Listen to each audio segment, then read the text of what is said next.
Hello student, today's lecture number first, the new topic, chapter number 14, chapter number 18, Indian scientist and biography.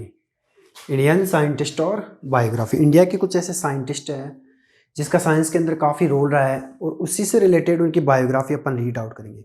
It means जो general science है वो अगर अपन देखें science से दो फैक्ट पर डिपेंड है, एक तो बेसिक साइंस और एक applied science. Science is the fact on the two factors, depend on the two factor, basic science and applied science. Basic science में क्या होता है, साइंस के बारे में एक जनरल इंफॉर्मेशन अपने को प्रोवाइड होती है। और ये जो अप्लाइड साइंस होती है, it is the totally based on the practically, it is totally based on the practically applied है। प्रैक्टिकली ये एक तरह से बेस्ड है ये अप्लाइड साइंस, जिसके अंदर कंप्लीट नॉलेज अपने को उस कोई भी ऑब्जेक्ट है उसके बारे में अपने को मिल पाता है। तो जनरल साइंस और अप्लाइड साइंस, जनरल साइंस जिसके अंदर अपने को बेसिक नॉलेज मिलता है साइंस के बारे में, और अप्लाइड साइंस के अंदर जो प्रैक्टिकली साइंस है जिसको एक प्रैक्टिकली फॉर्म में, प्रैक्टिकल के फॉर्म में अपने इसको प्रूव करके देखते हैं, वो अप्लाइड साइंस होती है। On the basis of the experimental, एक तरह से अपन ये कह सकते हैं कि ये एक एक्सपेरिमेंट के बेस पर डिपेंड है।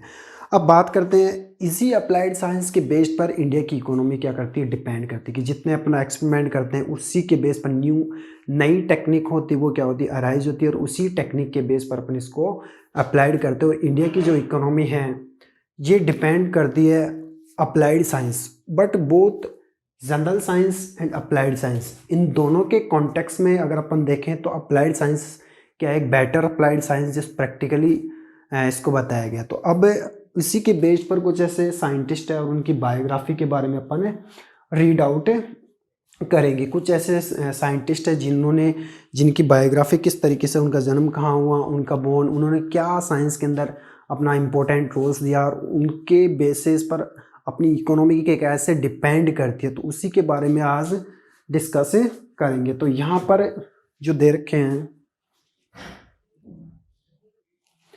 तो इसी के बेस पर अप्लाइड साइंस के बेस पर कुछ ऐसे साइंटिस्ट हैं उनके बारे में और उनकी बायोग्राफी के बारे में अपन क्या करेंगे, डिस्कस करेंगे।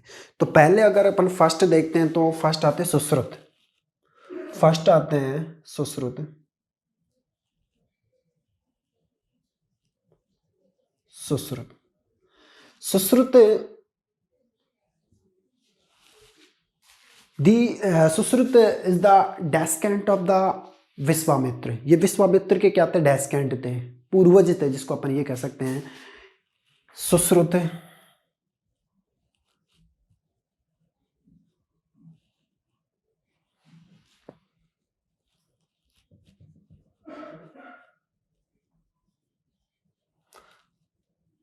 was the descendant of Vishwamitra. ये विश्वामित्र के क्या थे, डेस्केंट, पूर्वज थे। सुश्रुत जिसको अपन ये कहा जाता है, he is known as the father of the plastic surgery, जिनको प्लास्टिक सर्जरी के फादर कहा जाता है, क्योंकि प्लास्टिक सर्जरी है जो सुश्रुत की ही देन है।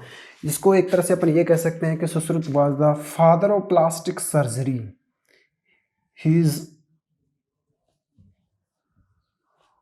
Father of plastic surgery. इन्हें प्लास्टिक सर्जरी का फादर कहा जाता है बिकॉज द प्लास्टिक सर्जरी जो इंडिया के अंदर इनिशिएंट टाइम में आई थी वो इन्हीं की देन है। हालांकि इनका जो जन्म हुआ था बिफोर द 600 ईयर्स ऑफ कृष के 600 ईयर्स के बिफोर इनका क्या होता है, जन्म हुआ था। एंड एक तरह से ये ऋषि विश्वामित्र थे, उनके पूर्वज माने जाते थे, और इन्हें फादर ऑफ प्लास्टिक के फादर इनको कहा जाता है, क्योंकि प्लास्टिक जो सर्जरी होती है, आइज, ईयर, नोज, लिप्स, उनकी जो सर्जरी है वो एक तरह से सुश्रुत की ही देन है। तो इनको कहा जाता है father of the plastic surgery के फादर इनको कहा जाता है।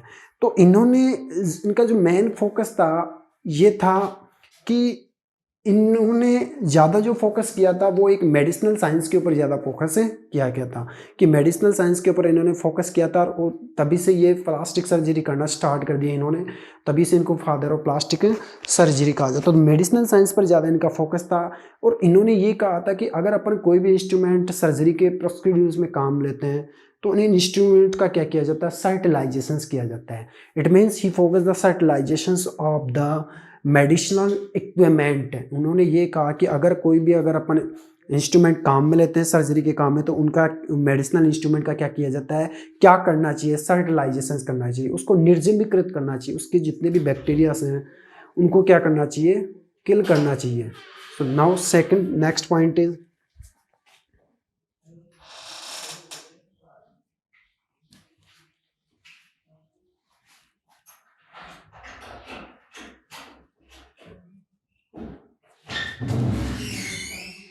on the fertilization of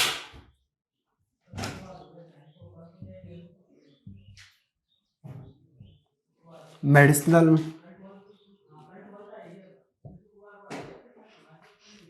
equipment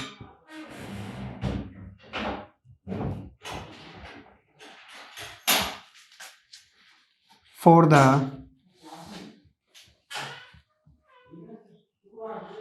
surgery. It means जो भी अपन मेडिसिनल इक्विपमेंट अगर यूज़ करते हैं तो उनका क्या करना चाहिए, सर्टिलाइजेशन करना चाहिए, सर्टिलाइजेशन ऑफ द मेडिसिनल इक्विपमेंट।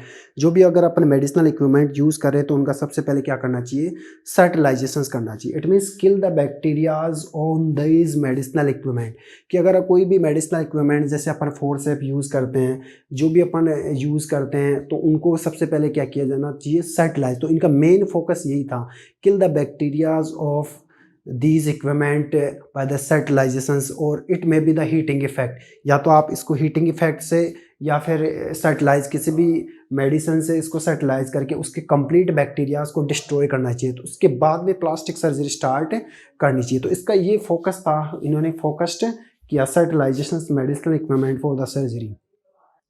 तो ये कंप्लीट करना चाहिए, जो भी इक्विपमेंट अगर काम में ले रहे हो तो उसका सर्टिलाइजेशन किया जाना चाहिए। Kill the bacterias of this equipment by the heating effect, या फिर जो भी बैक्टीरियाज इसके ऊपर है उनको क्या करना चाहिए, किल करना चाहिए। Kill the bacterias, kill the bacteria, bacteria on the medicinal equipment, on the medicinal equipment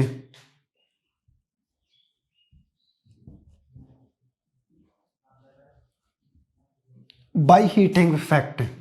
heating effect का मतलब होता है उसका हीटेड करके, जो भी फोर्सेस या कटर अपन यूज़ करते हैं सर्जरी के अंदर, प्लास्टिक सर्जरी के अंदर, उसको बाय द हीटिंग इफेक्ट, उसको हीटिंग इफेक्ट करके उसको वार्म करके उसके सारे बैक्टीरियाज को क्या करना चाहिए, किल करना चाहिए। इन्होंने एक बुक लिखी जिसका नाम था Sushruta Samhita. Sushruta Samhita written by the Sushruta, Sushruta Samhita written by the Sushruta, Sushruta के द्वारा सुश्रुत संहिता लिखी गई, जिसका कई लैंग्वेज के अंदर ट्रांसलेशंस किया गया, जिसने इस सुश्रुत संहिता के अंदर इसके पूरी कंप्लीट सर्जरी का डिस्क्रिप्शंस, प्लास्टिक सर्जरी का डिस्क्रिप्शंस दे रखा था। तो इसकी जो बुक थी इसका नाम था सुश्रुत संहिता।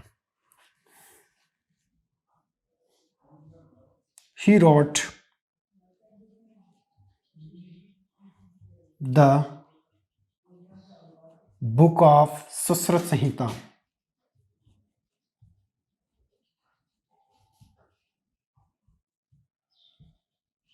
इनकी जो बुक थी सुश्रुत संहिता, वो इनके द्वारा लिखा गया था। In the Sushruta Samhita he describe the complete complex surgeries descriptions. उसकी जो सुश्रुत संहिता बुक थी उसके अंदर कि जितनी भी कॉम्प्लेक्स सर्जरीज की गई थी उनके बारे में उनका कंप्लीट डिस्क्रिप्शंस था। इन दिस बुक, अपन ये कह सकते हैं in this book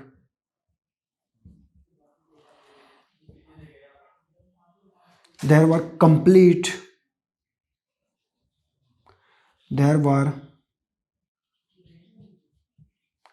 complete descriptions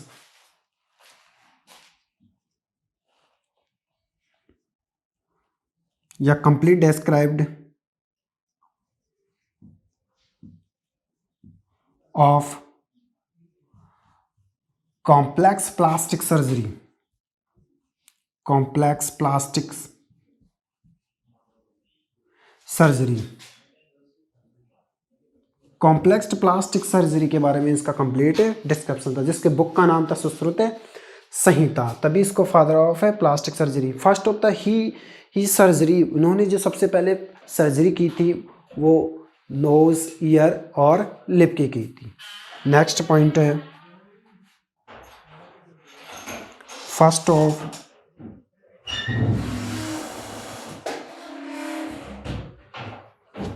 he got the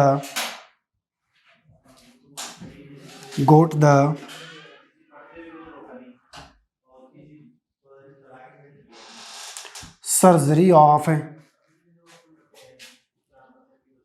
nose,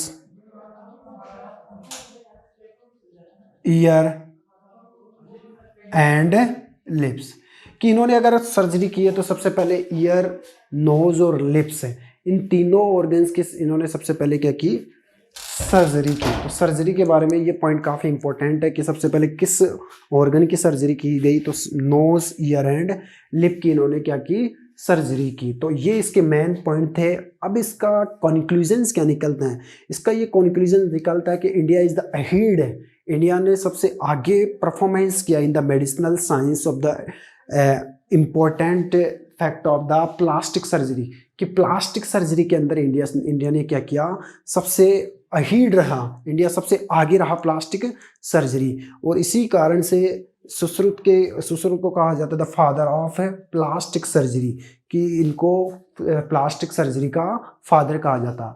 इनकी जो बुक थी जो मैंने आपको बताई सुश्रुत संहिता, जो सुश्रुत संहिता थी उस बुक के अंदर इस प्लास्टिक सर्जरी के बारे में कंप्लीट डिस्क्रिप्शंस दे रखा था कि कैसे प्लास्टिक सर्जरी करनी है, और उसके अंदर जो भी इक्विपमेंट अगर अपन यूज़ करते हैं तो उन इक्विपमेंट को सबसे पहले क्या करना पड़ेगा, सर्टिलाइज करना पड़ेगा उसको कम्प्लीटली, उसके बैक्टीरिया जो भी उसके ऊपर प्रेजेंट होते हैं, जैसे मान लो कोई भी ऑपरेशन किया जाता है तो सबसे पहले जो भी इक्विपमेंट जैसे फोर्सेप, कटर जो भी अपन यूज़ करते हैं तो उसको क्या करते हैं, सर्टिलाइज करते हैं, उसके कंप्लीट बैक्टीरियाज को डिस्ट्रॉय किया जाता है। तो या तो उसको हीटिंग इफेक्ट से, या तो उसको हीटेड करके उसको गर्म करके, या फिर ऐसे कुछ सॉल्यूशंस के अंदर उसको क्या किया जाता है, सर्टिलाइज किया जाता है। तो ये इसका मेन फोकस था कि जो भी अपन उसका यूज़ करते हैं उसका सर्टिलाइजेशन किया जाता है।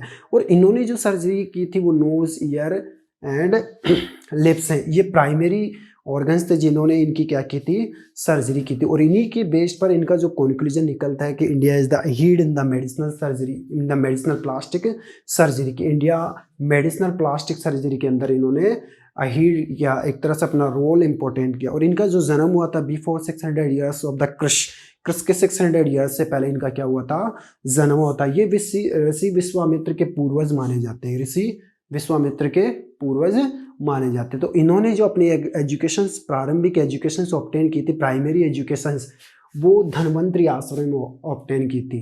धन्वंतरी आश्रम में इन्होंने अपनी प्राइमरी एजुकेशन ऑब्टेन की। तो अगर अपन देखें,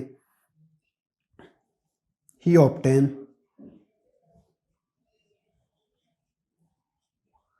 द प्राइमरी एजुकेशन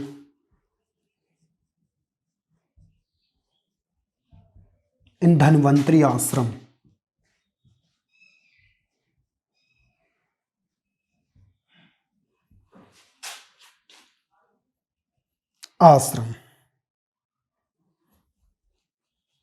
धन्वंतरी आश्रम में इन्होंने क्या किया था,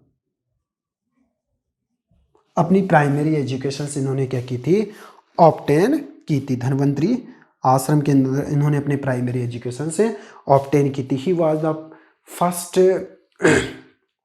गिव द सोफिस्टिकेटेड नॉलेज, ये एक पहले इंसान थे जिन्होंने काफ़ी ज़्यादा कॉम्प्लेक्स प्लास्टिक सर्जरी के बारे में नॉलेज दिया। तो अपन ये कह सकते हैं he was the first person से, एक तरह से फर्स्ट ये थे जिन्होंने सोफिस्टिकेटेड नॉलेज दिया था प्लास्टिक सर्जरी के बारे में। तो ये आपका फर्स्ट जो साइंटिस्ट है एक तरह से, जिसको अपन ये कह सकते हैं जो इन्होंने प्लास्टिक सर्जरी के बारे में दिया था, सुश्रुत हैं। सो एक बार इसको उतार लीजिए।